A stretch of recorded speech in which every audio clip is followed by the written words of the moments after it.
Katie Garvey. I live and work here in Ann Arbor. I own my own business, Sustainability LLC. I'm an occupational therapist. And so I'm also have gone through the curriculum for Master Gardener. So I'm a gardener who happens to be an occupational therapist, but this kind of melds those two worlds together. And I was asked by AARP as an AARP volunteer if I'd be willing to participate in this presentation. And so I said, of course, I'd be happy to.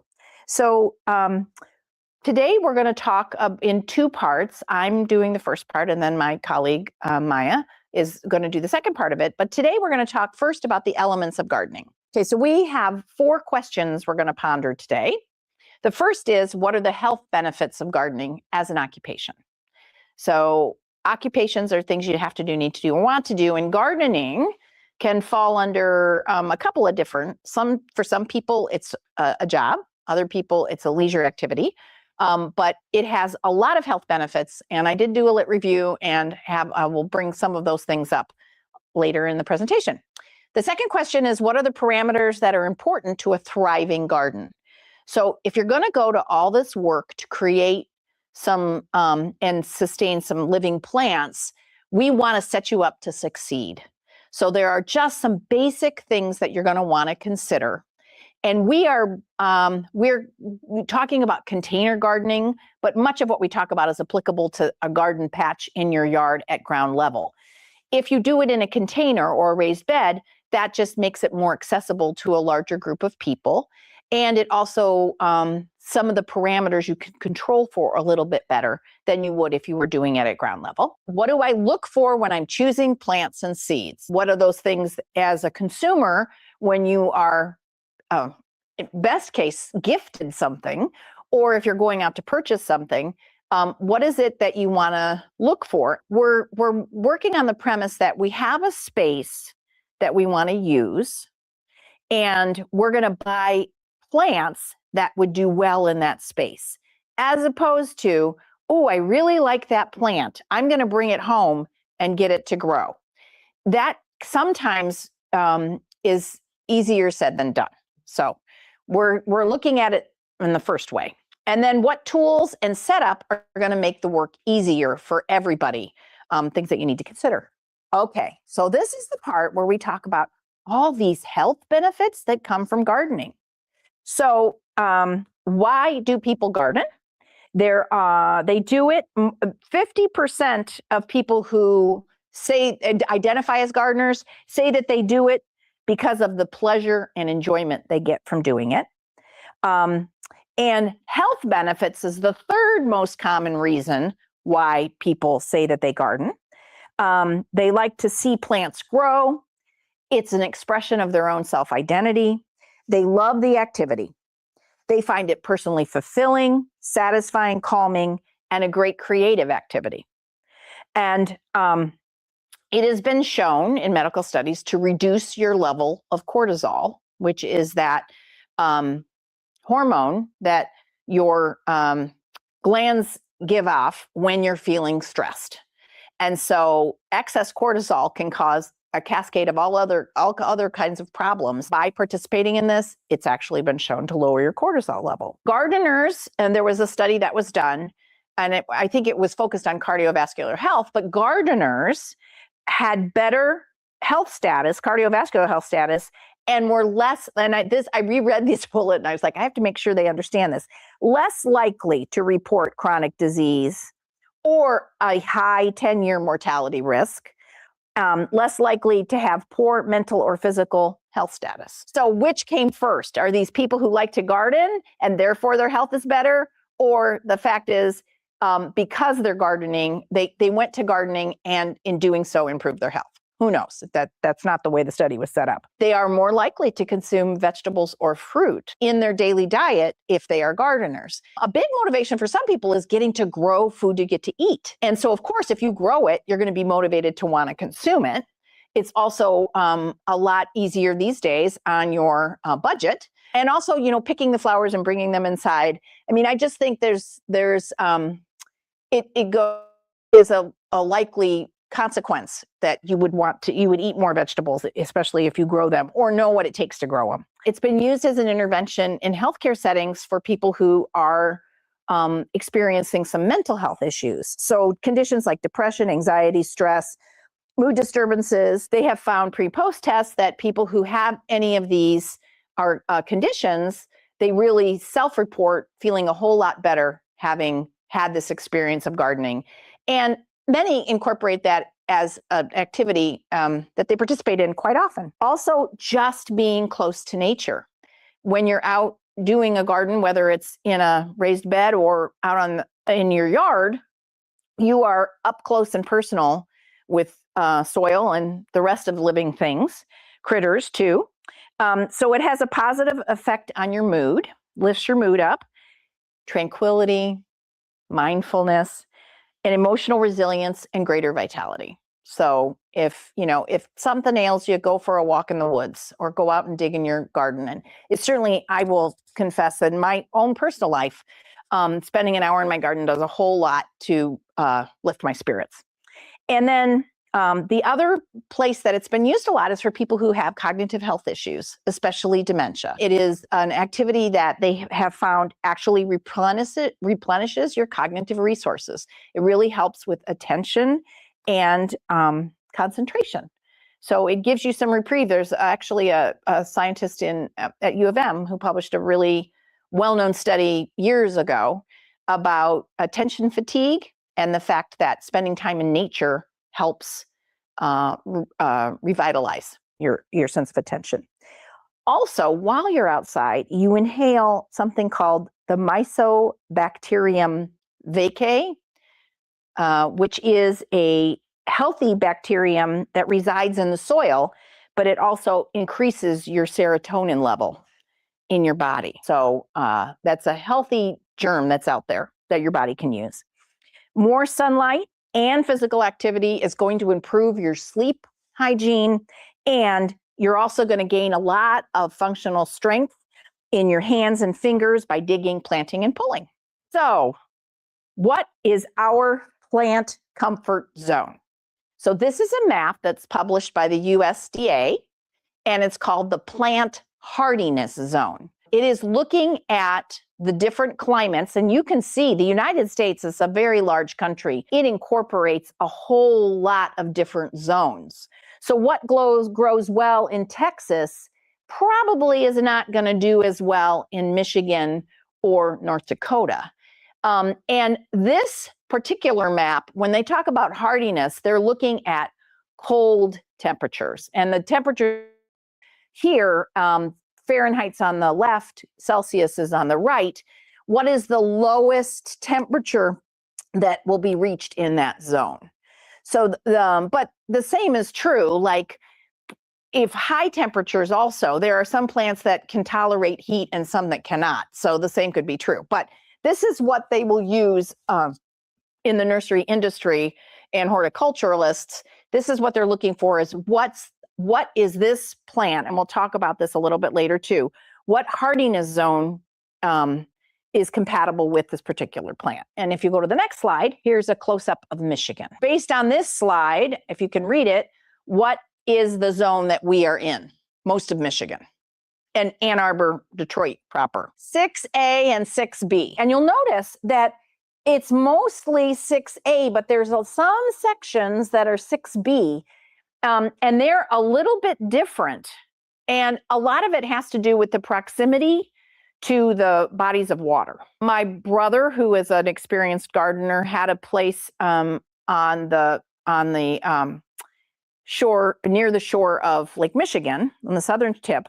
And he was able to grow a whole larger variety of plants than I could living here in Southeast Michigan. So there was a little bit more breadth to the plants he had to choose from. Okay, now we're going to get down to what is it that your plants need? What are the parameters we need to take into consideration? The sun, that big old star in the sky, it provides solar power. So the plants need that sun to grow, to warm the soil. We as human beings need it for general mood, for vitamin D. We have to look at how much sunlight does a plant need. So there are different categories, full being 6+ hours of direct sun, all the way to shade. A shade plant needs less than 4 hours of direct sun, and then somewhere in between. So different plants grow in different areas. And when we talk about native plants, where you see them is where they grow best. So I have my particular yard, my particular garden leans towards shade. And so I have to find plants that grow really well in the shade in order for them to thrive. I can try and grow other things, but I will tell you from firsthand experience, it doesn't work out well. And it's very frustrating. Then the other thing you need to look at is the direction of your garden.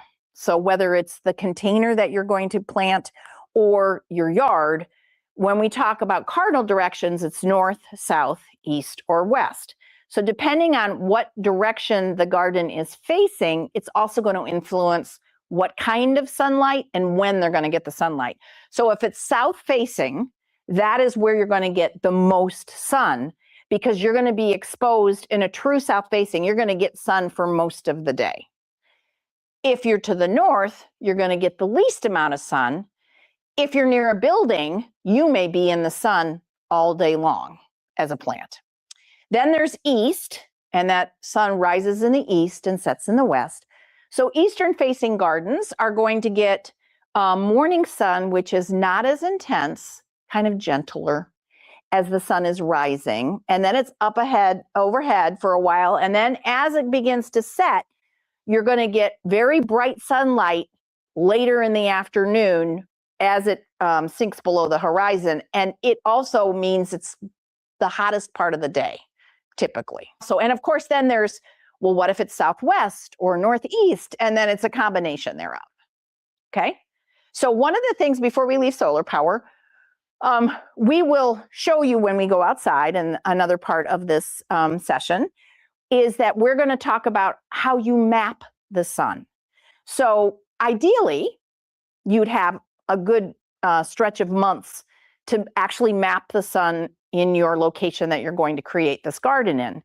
And there are different ways to do that. The simplest way to do it is to take a twig or a stick and a piece of paper, and you would put the twig, you would put it ideally probably in the dirt with the piece of paper on top. And then throughout the day, you would come and track the shadow of the stick across the piece of paper. And if you went out at regular intervals to clock it, then you could see what areas, how the sun is moving and how that affects that location. The other more technically savvy way to do it is to get your phone and to go out at regular intervals. You could even set an alarm on your phone and take pictures of that area throughout the day and put them in a folder in your photo albums. And then you could see in real time how the sun travels and when that patch of earth is going to get the most sun, how much sun it's going to get, when during the day, and for how long. And then there's water. Everything needs water. Certainly in this days, access to safe drinkable water has become an issue. The western part of the United States is undergoing a very, very lengthy drought and has become a huge consideration for folks who live out there. We live next to 1/3 of the Earth's natural water reserve in the Great Lakes. We are very lucky, but we should not take it for granted. But the quality of the water that we have, water naturally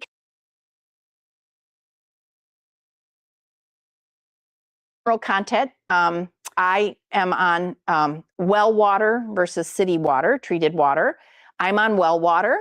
And so I have a system because the mineral content of my well water is so high that it discolors everything that it comes in contact with on a regular basis. So those things have to be taken into consideration. Also, water runoff. So depending on the slope in your yard or the levelness of whatever bed you're talking about, where once you put the water in, is it able to be absorbed before it escapes?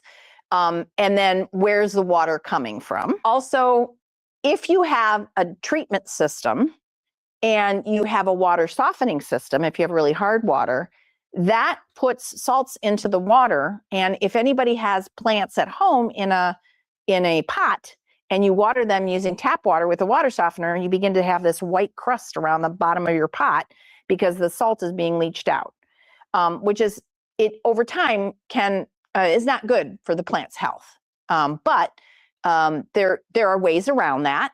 A lot of folks I know who are real purists will actually buy distilled water to water all of their plants in the house. And then the temperature of the water. You need to make sure that, as far as that goes, cooler water is better. You would not put boiling water on your plant. That would cook them. So you need to grow the spinach before you cook it. Then also the amount of water depends on what container it's in. Is it in the ground? Is it in a pot? What type of soil, which we'll get to, and how able that soil is for the water to saturate that soil. If you water it, you need to water it at a pace that the saturation can happen. You don't want to overwater in soil that the water can't get into. Then you're going to have a pool of water on the top. And also how much pressure, what kind of pressure is behind the water then when you're watering. A fire hose versus a garden hose. Climate factors. So we talked about the drought. Obviously, if you are in an area that is prone to drought, you're going to want to look for plants that are drought resistant. Not all plants require the same amount of water.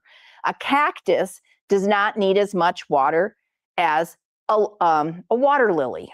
So you're going to want to think about that when you're thinking about creating a garden and choosing your plants. And then if you're in a high water table, there's been a big push in the Ann Arbor area for water gardens because there are areas that are low lying, the water table's high. So what could we do to use that natural water to create a garden where the plants will thrive with a lot of water? And then when you schedule to water, and I'm sure Maya will probably touch on this, but the fact of the matter is that how you water the plants and when you water the plants is equally important.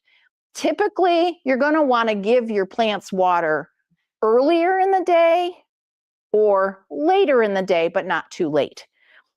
You want to try to avoid middle of the day when the sun is at its highest for a couple of reasons. Number one, the water is going to evaporate quicker because the temperatures are higher and there's direct sunlight. Also, certain plants, if you're watering them and there's water that is on the leaves of the plant, they'll actually get scorched. But you don't want to water too late when there is no sunshine because depending on the circumstances, it can really lead to a mold or mildew problem on the plant or in the soil. You can use sprinklers, but of course, you want to make sure that you're using water best so that you're sprinkling the area you need to have sprinkled and not the sidewalk and everything else. Using a watering can, and there are different varieties of watering cans. Some have larger nozzles with tiny holes in them. Some have more directed ones. But you could plan to use whatever would work best. And then the good old garden hose itself. But garden hose with a nozzle on it that's adjustable. And you want to get at the roots of the plant, but also on occasion, you might want to mist the leaves themselves and the plants, depending on the plant and the climate around you. And now to the dirt, the real dirt. It's not dirt, it's soil. Recently, I was with someone who kept correcting us. It's not dirt, it's soil. So dirt is displaced soil. It's the stuff that's left on your hands if you're out weeding, or on your clothes if you're out working in the garden. That is dirt. Soil is actually living. It's a living because it has fungus in it, worms, insects, bacteria, and organic matter. So healthy soil, which is going to support plant life, has all these interesting things going on. There are nutrients that are getting added to that the plant needs. It's going to come up through the root system. And there are lots of other critters in the soil that are taking care of adding to the nutrients or getting rid of stuff that are not good for the plant. There's also naturally occurring nutrients and minerals. And generally, the color of the soil will indicate its mineral content. So I have 3 pictures here. Which picture do you think actually is the best soil for plants to grow and thrive in? Very good. Yes. And it's very dark, rich looking soil, right? This would be sand. There are plants that do very well in sand, but a very small subgroup do well in complete sand. And this is clay. And clay is a whole other ball game. When we lived in Missouri, we had, I don't know what percentage was clay, but it was heavily clay soil. Again, some plants do really well, but it's really a small group of plants that do well in that particular kind of soil. And really, the loamy soil over here is your optimal soil, because whatever occurs in the soil, it's going to help with the structure. You're looking for structure within the soil to help with drainage and saturation of the water, and also the nutrients that you're looking for certain nutrients to be available to the plants. Soil composition and pH. Okay, so someone asked me, what's pH? So it is a scale from 0 to 13, and it is a way to distinguish the chemical properties of the soil itself and any other substance, sort of the chemical makeup. And it has to do with reactivity, and we're not going to go into big depths here today. Water's pH is 7. Pure water, like good quality water, has a pH of 7. That is considered neutral, okay, on the pH scale. Most soils go from anywhere from 3.5 to 10, but most plants prefer neutral, something around 6 or 7. There are certain plants that would like it a little bit more acidic or a little bit less acidic, but they're kind of exceptions, and there are ways to tend to those separately. If your pH is 7.5 or greater, it's considered alkaline. That's the term. Sulfur and ammonia fertilizers are added to that soil to make it more neutral. pHs between 5.5 and 6.5 is acidic. Lime or dolomite fertilizers are added. And you'll see fertilizer soil bags, there are these 3 numbers on them. They stand for nitrogen, phosphorus, or potassium. So those are the nutrients that are key to plant health.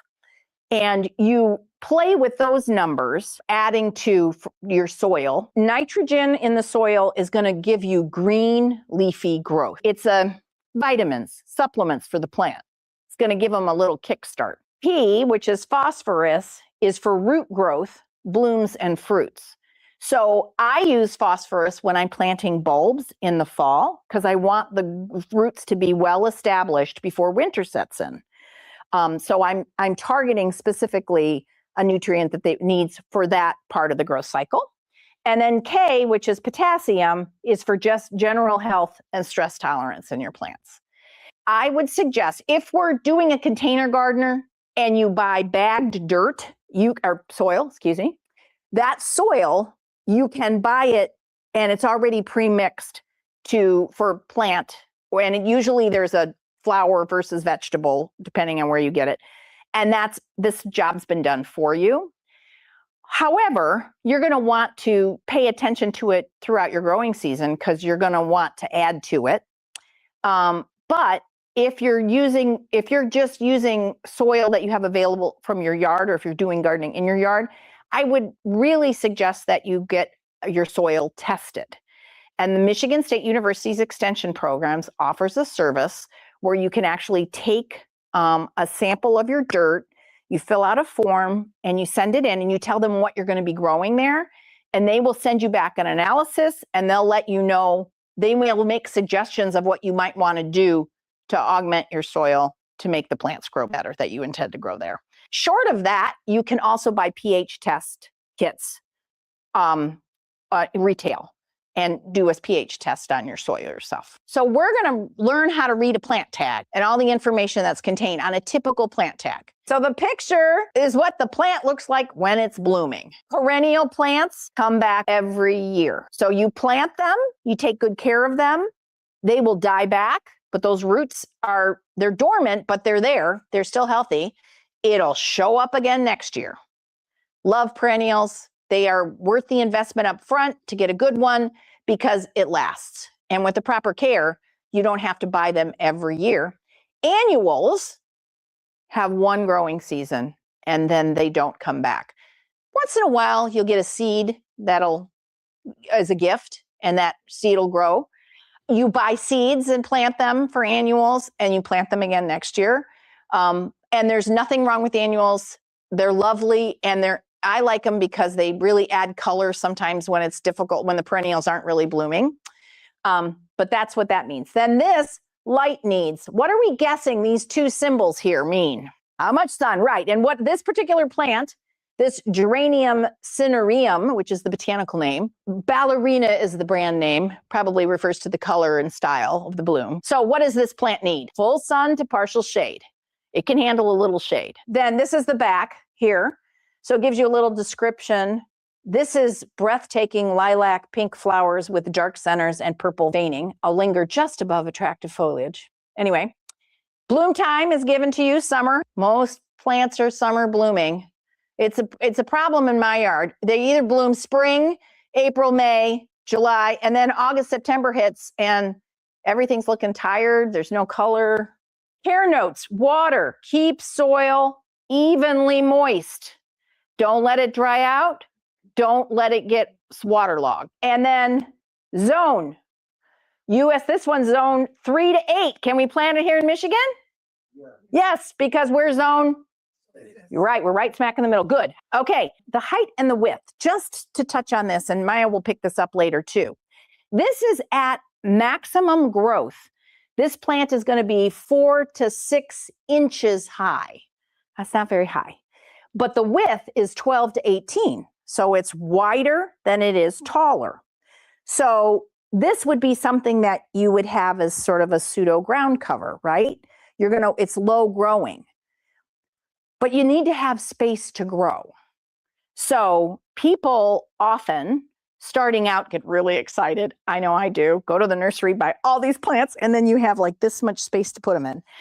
And there's no room to grow. So granted, if you leave space, weeds can come in, but they need space to be able to grow. And if you have too many plants, they're going to be competing against each other. Somebody's going to lose out, right? Deer resistant. How many people have deer problems in their yard? Yes? Yes. So this is false advertising. I will just tell you that there are no plants I have found that are deer resistant. Holly, deers aren't supposed to like holly. Mine look sad. They look like victims of war. Like they are just emaciated. There's no foliage on them. I'm just taking them out. Like they've been suffering long enough. And the deer ate them. They left a big pile of deer poop for me as evidence of the crime. I have planted, it's trial and error. So nothing is completely deer resistant, but there are some surefire things they won't eat. Okay. Work smarter with good form. So here are just basic tools. If you're starting out gardening or if you're a gardener, these I have found to be very helpful. A trowel, a cultivator, and a transplanter. Now these two are a bit redundant. The thing about the transplanter is it has a skinnier blade on it and it has demarcations for depth. Why might that be helpful? Planting seeds, bulbs, because they give you directions usually on those that'll say plant X number of inches below the surface. And with seeds, it's generally really close to the surface. So that helps you gauge it as a gardener, right? Cultivators and trowel, I always carry my trowel, always have it with me because it's a little tiny shovel and it helps clear weeds out. It helps dig holes for transplanting. But sometimes I can do a lot of damage if I'm working in between in a tight spot. That's where the cultivator, which just loosens the top soil, can come in handy to sort of rake in between stuff and loosens up maybe just the top layer of soil so you can plant seeds rather than digging a big hole. Here is a pruner. There are some brands I like personally, but everybody's tastes are different. But pruners come in various sizes. This is a general sort of mid size that can handle. It's going to be gauged on how big of a item you want to prune or cut back, the radius of the stem. So this can, you can handle pretty small things, but not really tiny things. Then there's another smaller size for that. These are gloves. So I brought a set of gardening gloves. Some people don't like to use them. I like to use them. I am very sensitive to poison ivy. So when I'm out gardening, if it's within a 50-mile radius, I'll get it. So I always like to have them that are washable. And I like to try them on to make sure I have really big hands. So these are a woman's large and they just fit. This I like because it's washable. It has a padded palm, so that really helps when you're gripping things. And I like the Velcro as opposed to the sort of ribbed extension. And they have long gloves. So if you're working, you can buy them with an extra long piece on it. It's like a protector for your arm that's separate, that's Velcroed. So gloves, I think, are really important. And then a wheelbarrow or a wagon. And the reason that's important is if you've got to haul a lot of stuff with you, please save your back and use something with wheels to help get it from point A to point B. And then it's handy right there for you. Also, if you're going to do any kind of weeding or of any volume or dirt transfer, or that's going to be helpful for you to get it from point A to point B. Okay, ergonomics. So it's a fancy word.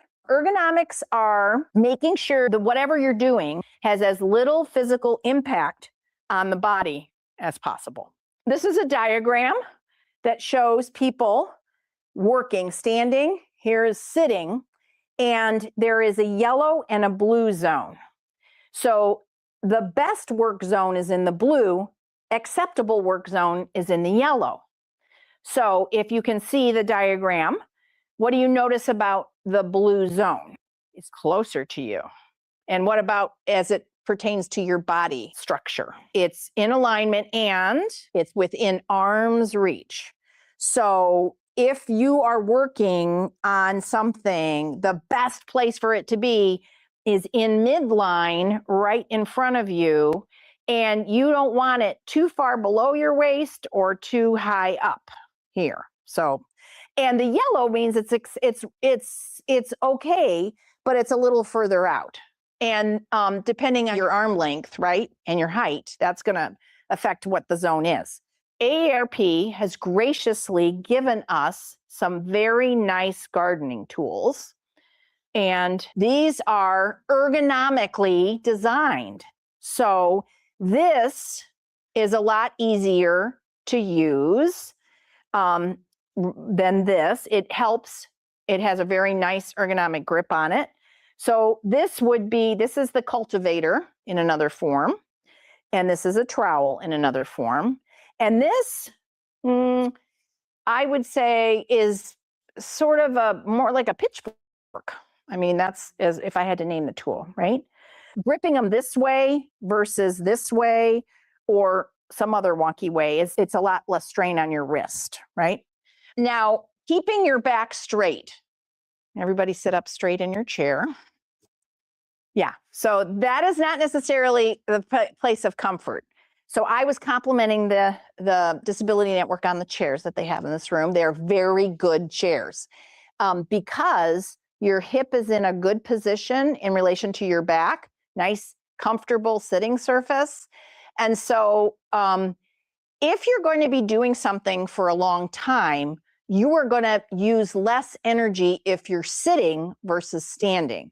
And I would suggest you want to switch positions throughout your task just to mitigate fatigue. So if you're working from a sitting position, you're going to want to make sure that your feet are on the ground, level on the ground. So you want to make sure that the height of the seat that you're in matches your body frame. And you're going to want to sit up straight. If you're slouching back, it is not good for your posture. This is an active stance. So if you're slouching, it's comfort, but your muscles are not being activated. So sitting up straight and being able to work at waist height. So what you're wanting to try to avoid is a situation where you're sitting And if you're sitting in a chair and you're leaning forward, it's okay, but over time, that's really going to strain, right? And you're really not, you're out of your base of support, so you're not very well balanced, and you're not going to be able to do your best work if it's at arm's length from you, right? So the closer you can be to whatever work area you want, if you're in a container, which we'll show you outside, you're going to want to switch sides. So you're working on this, you're closest to the side which you're working on. And if you need to work in the center, you're going to want to be standing up. But if you're leaning over when you're standing, it's always best to have a support structure nearby. If you lean forward, hinge forward with your back like this, you are putting about 1,200 pounds of pressure on your lower back. It is really not good for your spine, and lower back problems haunt us. So if you're going to have to bend from your knees, not your back. How many people are right hand dominant here? What's your favorite hand? No southpaws. Okay, so right hand dominant, you're going to want to do most of your work in your right hand. That's your skillful hand. Switch it out every so often because you're going to get fatigued, and take breaks. Like, I know the older I get, I used to be able to be out there a whole day. Not anymore. I can tell, like, okay, this has been really fun, but I need a break. Take them and stay hydrated, wear sunscreen and bug spray. That ends my portion of this presentation. Does anybody have any questions?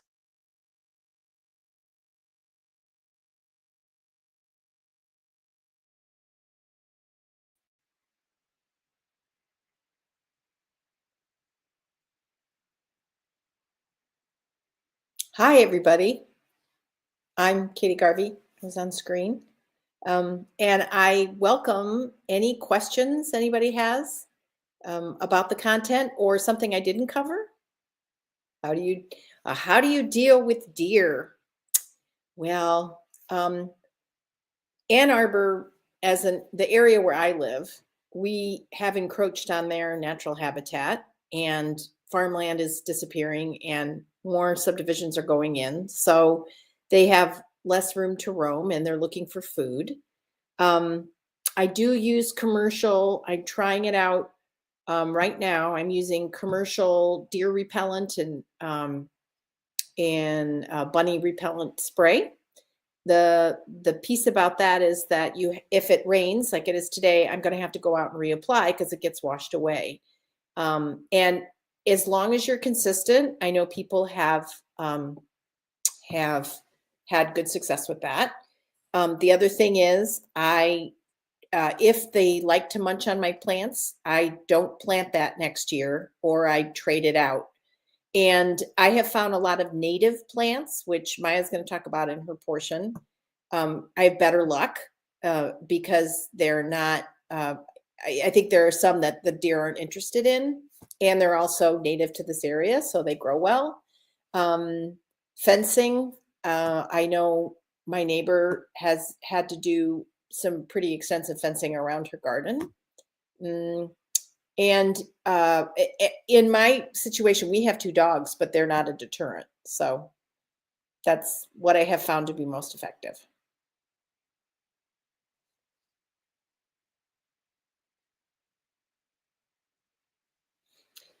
Something eating your marigolds. Well, they could be deer or rabbits usually. And I know that, I don't even know if they're available, but I know my mom used to use mothballs. She would put them around the marigolds, and that was a deterrent. And my guess, it would be one of those. I'm not sure. I think that groundhogs also are kind of indiscriminate. They go for veggies as well as flowers. But and again, the deer spray on the marigolds, and marigolds are supposed to be deterrents, but that I don't know. I think the wildlife has evolved along with the to try to broaden their palate. Anyway. Okay. Maya just shared that she had groundhog eat all of her marigolds. Where can I find native plants to purchase? Maya, do you want to speak to that? Are you the participant Danowski that your question is there? Are you in Michigan or somewhere else?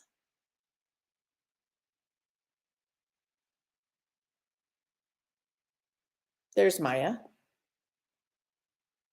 Yeah, it's gonna depend on location. I'm gonna get a link from Pennsylvania. Pennsylvania. Okay. Give me one moment and we can come back to this. Okay. Maya, okay, she's going to talk about native plants in her portion next. So tune in the next session. But I know of locally, we've had native growers, local native growers who I like to support. The other place to look would be university extensions. I'm sure the Pennsylvania state schools, whoever that predominant ag school is, will have an extension program, and they would probably be a good source for information to inquire. And there's probably a state association for growers. And I know that there are some organizations that really support using native plants, ecology minded folks, and they might be a resource for a list.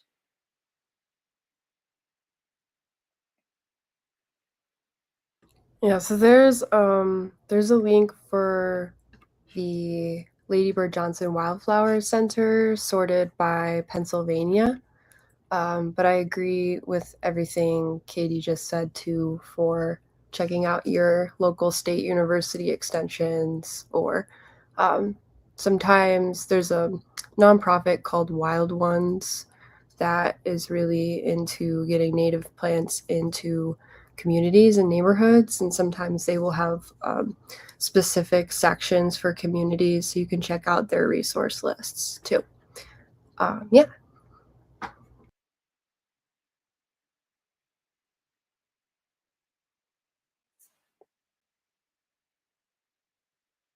How to make disappear horticultural oil at home version. I'm not familiar with disappear horticultural oil. Can you tell me more?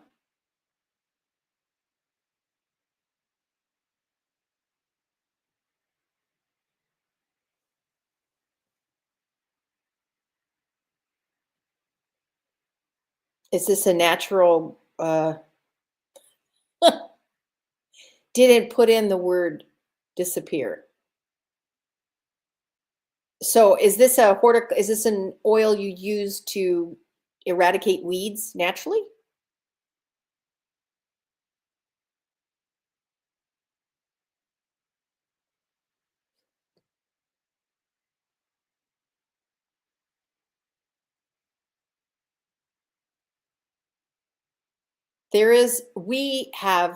We are battling lots of invasive species. I live next to a property where there's it's county property that's not going to ever be developed. It's just green space, but there's a lot of plants that are growing there, invasive and native, but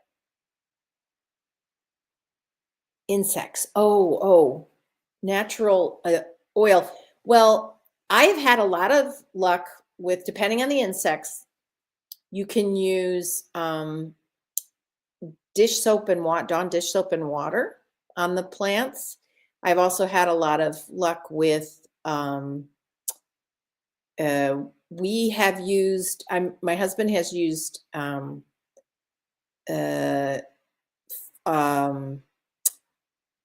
know some people who've used neem oil. That's another one for certain insects. It depends on what you're targeting. And then what was the other one I was going to say?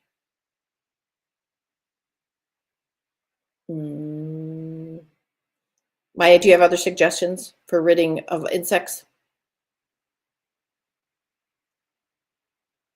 Not specifically. I think it would depend on what type of insect you're specifically looking for. I would recommend figuring out what type of insect you have first and then working from there. Maybe reach out again to your extension office. They can sometimes help with ID if it's something difficult. And they may also have some suggestions. Yeah, and you could all slugs, scale, mold, and black spot. Oh wow. I have had people use beer for slugs. You leave a small thing of beer out in your garden, and the smell attracts them, and they drown. Um, mold mold tends to be present, and it usually has to do with watering, dampness. I mean, once it's growing, as far as anti-mold, it's making sure that the area doesn't has a chance to dry out. Also, uh, you know, people. The other source can be if I'm composting leaves, and leaving leaves on beds can add to the compost.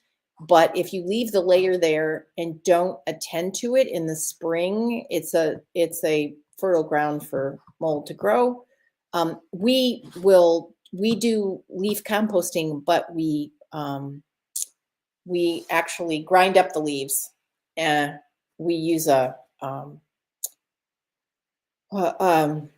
a grinder to grind the leaves up and put them in a pile and compost them that way, as opposed to leaving a thick layer of them on the ground.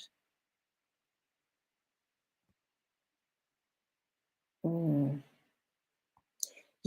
I have never had any experience dealing with chiggers. I have a good friend who had an infestation in her garden last year. I have not had any problems with them, but the ticks are really bad this year, and I resort to using something with DEET in it because of the problems that a tick bite can cause. But I don't know, Maya, I'll defer to you. Have you ever dealt with chiggers?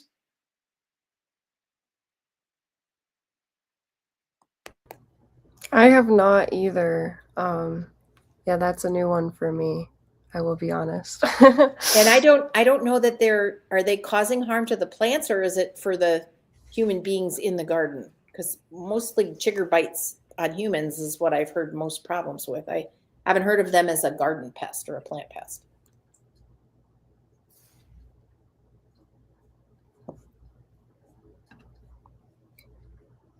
It sounds like our hosts, we should have to do a third in our series on pest control.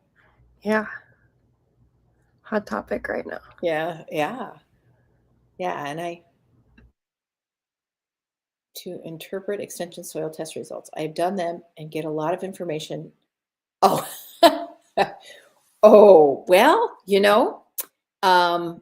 yes, it does give you a plethora of information. And I'm sure, I don't know if you're calling from Michigan, but I would say if a follow-up phone call with the extension can help you, and help you with the information that they've given you, a follow-up question to say, this is what the report says.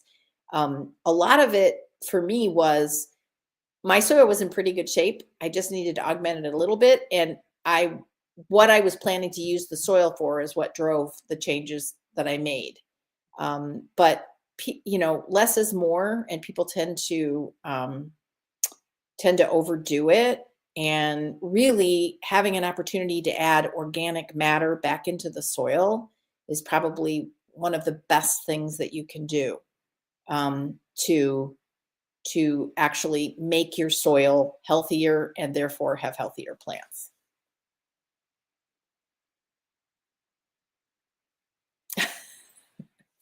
Squirrels, yeah, I do not like squirrels. They're just rats with fancy tails in my book. And yeah, other than cayenne pepper, as far as they can do real damage to structure, even more than plants. And I don't really have any. We have an abundance of squirrels. Our dogs, I think, having a dog around helps keep them in check, or at least away from the house, because the dogs will wreak havoc. And there's some very effective. I mean, oftentimes they're coming because of birdseed or other. We have a lot of acorns in our yard, which attracts both the squirrels and the deer. But there have been some very effective bird feeders that have been invented that keep that. I saw one that actually gives them a spin. If they try to get on the feeder, it actually spins and throws them off.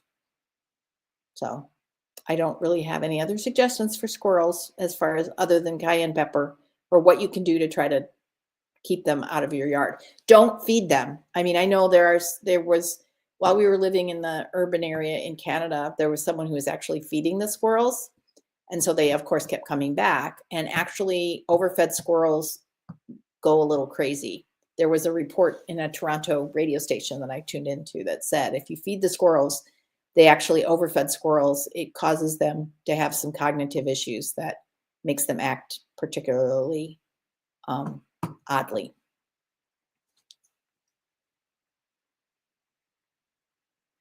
Oh, what bugs are eating your first leaves on your bean plant? Well, I'm not sure, and it depends. Bugs, the source of bugs can be the soil that it's planted in. There can be eggs on a plant that you buy, depending on, that's why it's important to really use a reliable nursery source for plants. But, or they can come in on other things. But the first thing you want to do is to try to capture a bug, or take a picture of the bug that you see, to try to catch them in the act of eating the leaves. And then taking one of the leaves that has been eaten off, put the bug in the leaf in a bag, and contact your extension, because to identify what the leaf is. I mean, there are places on the internet you can go, but there's an entomology department in a lot of these that would probably be really helpful. And then I have used a lot, depending on the bug and its structure. I have used diatomaceous earth a lot, and a diatomaceous earth is just it's the structure of it. It's really sharp edges. So what it does is actually cuts into bugs' exoskeleton. So sprinkling that around, it's completely not toxic to the plants, and you could sprinkle it around the base of the plant and dust some on the leaves, and the bugs will crawl across it or ingest some of it, and it actually cuts them up. And that's a really good deterrent, and also helps get rid of them if infested. It works on a number of different bugs, but I can't speak particularly to, because I don't know what the bug looks like in your case. Oh my gosh. Yes, I feel your pain. How can I eliminate thistle? They are persistent and extremely hardy. Weed. Okay, so and thistles, they have invaded a large portion of my yard. It's an ongoing task. Obviously, getting to them and weeding them before they go to seed and have a flower on top would be number one. But the root system, it runs really deep, and every time you pull it, it breaks off and bifurcates and becomes two. And you'll notice when you have thistle in the yard, it grows. There's rhizomes underneath the soil that travels, and so they follow a pattern. You can see the string underneath of the soil. So I know that there is a whole other school of gardening. There's some folks who do biodynamic gardening, and they actually come up with they soak the thistle, and they make a tincture or tea that they actually then turn around and spray. And I have never done this, but I have heard it's very effective to eliminate things like this. But you'd have to look up more about that subject. But the other thing that we have used, and I can't speak specifically to thistle, but we have come up with a concoction that is a combination of, hang on just a second.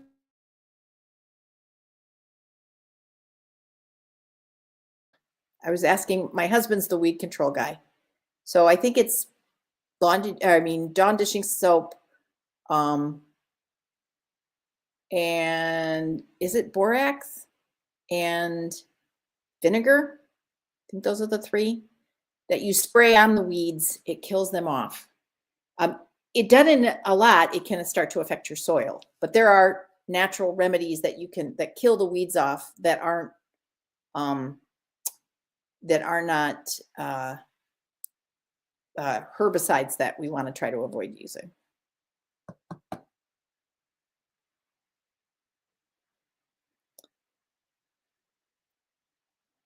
Okay. All right. That is the last question. So with that, we are 4 minutes before our prescribed ending time, but I have really enjoyed sharing this time with you all about gardening. And please come back next week and hear part 2. We'll continue to talk more. Thank you for attending. And we wish you all well in your gardens this summer. Take care.